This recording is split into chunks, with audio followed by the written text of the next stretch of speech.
Good day my Christian brothers and sisters, and welcome everyone to our channel. In the name of Jesus, we pray that our Lord Jesus Christ will answer our prayer according to his great mercy. May God hear us and keep us close to his sacred heart. We now share with you all a message from our Lord Jesus Christ.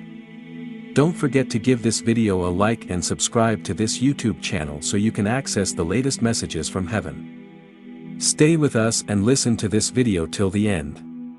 God has a blessing with your name on it. Type Amen if you think it is so, and let's say together the most precious prayer, which has been raised to heaven by the faithful of all nations from the beginning to the end of time. Our Father who art in heaven, hallowed be thy name, thy kingdom come, thy will be done on earth as it is in heaven. Give us this day our daily bread, and forgive us our trespasses, as we forgive our trespassers. And lead us not into temptation, but deliver us from the evil one. Today we present messages given by our Lord Jesus Christ to Maria Valtorta. Excerpts from the poem of Man God. Jesus appears after resurrection on Mount Tabor to the apostles and to about 500 believers. Part 2. Now, if I say so, for those religions that are impure, as some have come through partial revelation to a wise person, some derive from the instinctive need of man to create a faith for himself to nourish his soul to love a God, as this need is the strongest incentive of man. The permanent state of research for him who is, and who is wanted by the Spirit, even if the proud intellect refuses to pay homage to any God, even if man, unaware of the soul, is unable to give a name to such need that stirs within him. What shall I say for this religion that I have given you, for this one that bears my name, for this one of which I have created you pontiffs and priests, for this one that I order you to propagate all over the world? For this religion unique, true, perfect, immutable in the doctrine taught by me, the Master, completed by the continuous teaching of him who will come, the Holy Spirit, the most holy guide for my pontiffs and for those who will help them. Second chiefs in the various churches created in the various regions where my word will be asserted. These churches, although various in number, will not be different in thought, but will be one thing only with the church. As with their individual parts they will form the great building, greater and greater, the great new temple, that with its pavilions will reach all the corners of the earth. Not different in thought, nor contrasting with one another, but united, brotherly to one another, all subjected to the head of the church, to Peter, and to his successors until the end of time. And those that for any reason should separate from the mother church, would be members cut off, no longer nourished with the mystic blood that is grace coming from me, the divine head of the church. Like prodigal sons, separated through their own will from the paternal house, in their short-lived wealth and constant and graver misery, they would be blunting their spiritual intellects by means of too heavy foods and wines, and then they would languish eating the bitter acorns of unclean animals until they return to the paternal house, saying with contrite hearts, "We have sinned. Father, forgive us and open the doors of your abode to us." Then, whether it is a member of a separated church, or an entire church, oh! If it were so, but where, when will so many imitators of me arise, capable of redeeming these entire separated churches? At the cost of their lives, to remake only one fold under only one shepherd, as I ardently wish? Then whether it is only one person or an assembly that comes back, open the doors to them. Be fatherly. Consider that all of you, for 1 hour or for many, perhaps for years, were, individually, prodigal sons enveloped in concupiscence. Do not be hard on those who repent. Remember. Many of you ran away 22 days ago. And was your running away perhaps not an abjuration of your love for me? Therefore, as I received you as soon as you, repentant, came to me, do the same yourselves. Do everything I did. That is my command. You lived with me for 3 years. You know my deeds and my thoughts. When, in future, you will find yourselves in front of a case to be decided, look back to the time when you were with me and behave as I behaved. You will never go wrong. I am the living perfect example of what you have to do. And remember also that I did not refuse myself even to Judas of Kerioth. A priest must try to save, by all possible means. And let love always prevail, among the means used to save. Consider that I was not unaware of Judas' horror. But, overcoming all disgust, I treated the wretch as I treated John. You will often be spared the bitterness of knowing that nothing is of any use to save a beloved disciple. And you will therefore be able to work without the tiredness that affects one.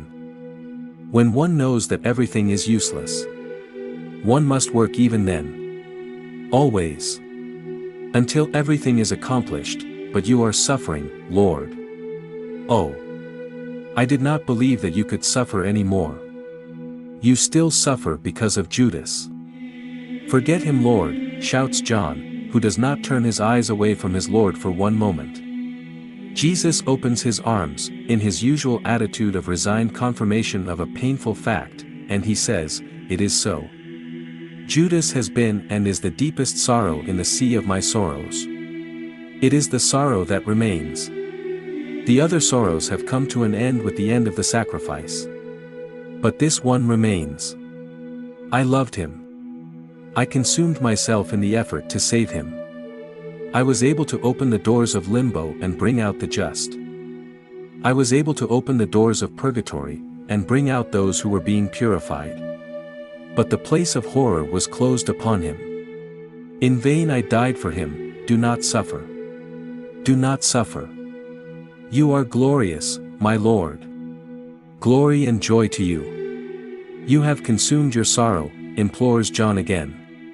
No one really thought that he could still suffer, they all say, amazed and moved, whispering to one another, and do you not think of how much sorrow my heart will still have to suffer throughout ages, for every unrepentant sinner, for every heresy that denies me, for every believer who abjures me, for every torture of all tortures, for every guilty priest, the cause of scandal and ruin. You do not know. You do not know as yet.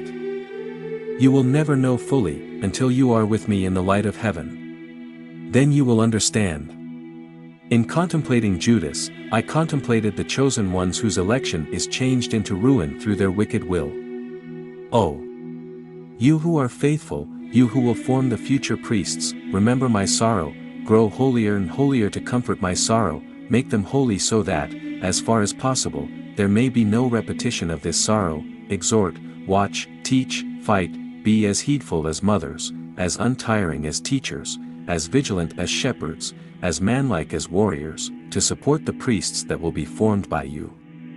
Ensure, do ensure that the sin of the 12th apostle may not have too many repetitions in future. Be as I was with you, as I am with you. I said to you, be as perfect as the Father in heaven. And let your humanity tremble at that command, now even more than when I told you.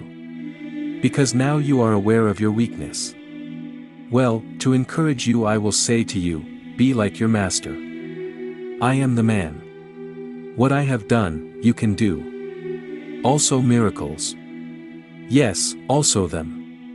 So that the world may know that it is I who send you, and he who suffers may not weep, disheartened by this thought, he is no longer among us to cure our sick people and to comfort our sorrows.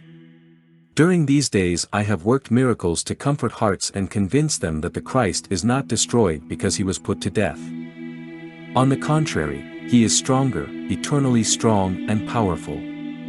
But when I am no longer among you, you will do what I have done so far, and what I will still do. But not so much out of the power or working miracles, but because through your holiness the love for the new religion will grow greater. And it is over your holiness, not over the gift I transmit to you, that you must be jealously watchful. The holier you are, the dearer you will be to my heart, and the Spirit of God will enlighten you, while the goodness of God and his power will fill your hands with the gifts of heaven. A miracle is not a common and essential act for the life in faith. On the contrary, blessed are those who will be able to remain in the faith without extraordinary means to help them to believe. But neither is a miracle an act so exclusively reserved to special times that it must cease when they cease. There will always be miracles in the world. Always. And the more numerous are the just in the world, the more numerous will the miracles be. When you see that the true miracles are becoming very rare, you can then say that faith and justice are languishing. Because I said, if you have faith, you will be able to move mountains.